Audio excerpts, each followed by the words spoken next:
I got so much motherfucking design on right now. Break it down, bring it back, make it clap. I got 3 old thoughts, new block, wear that thing. Bitches on my line, and you know.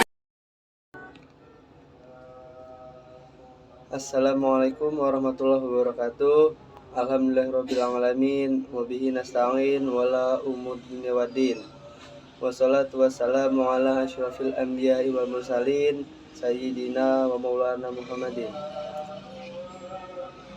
Perkenalkan, nama saya Arfan Maulana Hafiz dari Perguruan Tinggi Ilmu Al-Quran Fakultas Dakwah, Program Studi Komunikasi Penyiaran Islam. Di sini saya akan menerangkan tentang kemukjizatan Al-Quran. Kemukjizatan Al-Quran atau kata lain ijaz adalah menetapkan kelemahan. Kelemahan menurut pengertian umum ialah ketidakmampuan mengerjakan sesuatu, lawan dari kudroh. Apabila kemukjizatan muncul, maka nampaklah kemampuan mukjiz atau sesuatu yang melemahkan. Ijaz dalam pembahasan ini ialah menampakkan kebenaran Nabi dalam pengakuannya sebagai Rasul dengan menampakkannya kelemahan orang Arab untuk menghadapi mukjizat yang abadi, yaitu Al-Quran, dan kelemahan generasi-generasi sesudah mereka.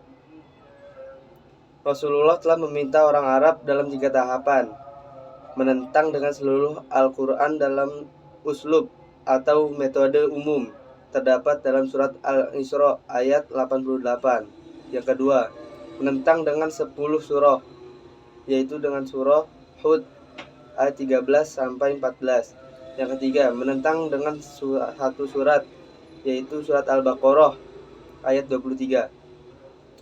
Kemukjizatan Al-Quran bagi bangsa-bangsa lain tetap berlaku di sepanjang zaman dan akan selalu ada dalam posisi tantangan yang tegar. Semua misteri yang disingkap oleh ilmu pengetahuan modern merupakan sebagian kecil akan eksistensi Tuhan. Dengan demikian, Al-Quran mukjizat bagi seluruh umat manusia. Aspek-aspek kemukjizatan Al-Quran.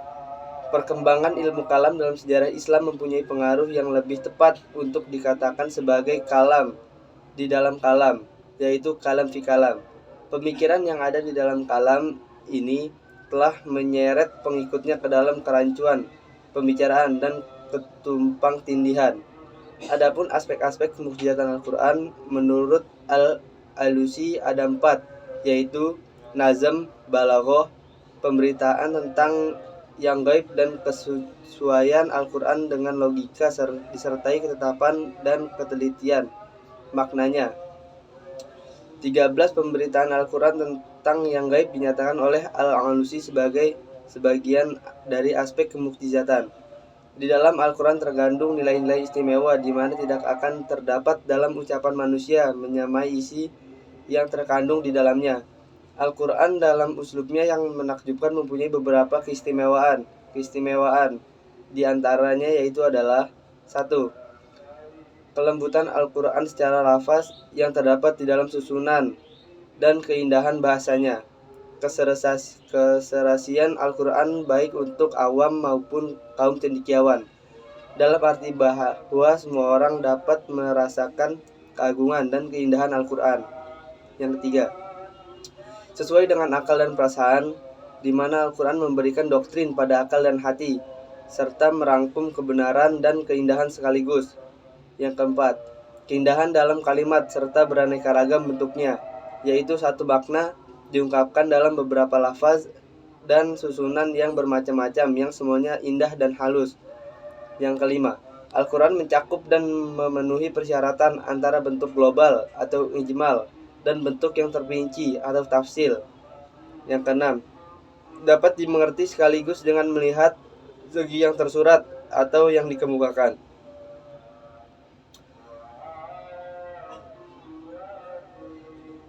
Al-Quran merupakan kemukjizatan hukum, petunjuk bagi umat manusia. Al-Quran memberikan petunjuk dalam berbagai persoalan, mulai dari akidah, syariah, hingga akhlak dengan jalan meletakkan dasar-dasar prinsipil mengenai persoalan tersebut. Allah Subhanahu wa Ta'ala juga mengutus Rasulnya untuk memberikan keterangan-keterangan lengkap mengenai dasar tersebut. Yang kedua, sumber pokok ajaran Islam. Al-Quran diturunkan sebagai sumber pokok ajaran Islam yang telah dijelaskan melalui firman-firman-Nya. Antara lain terdapat dalam surat An-Nahl ayat 89. Sebagai sumber pokok ajaran Islam, Al-Quran menerangkan tentang kaidah-kaidah syariat serta hukumnya yang cocok diterapkan di segala zaman dan tempat. Dalam hal ini, tidak ada pembatasan untuk satu golongan atau bangsa saja. Yang ketiga, peringatan dan pelajaran bagi umat manusia.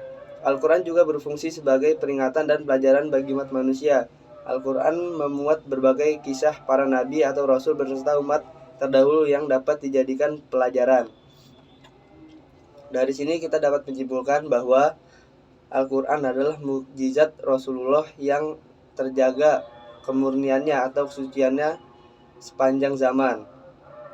Mungkin ini saja yang dapat saya sampaikan, kurang lebihnya mohon maaf. Wabillahi taufiq wal hidayah. Wassalamualaikum warahmatullahi wabarakatuh.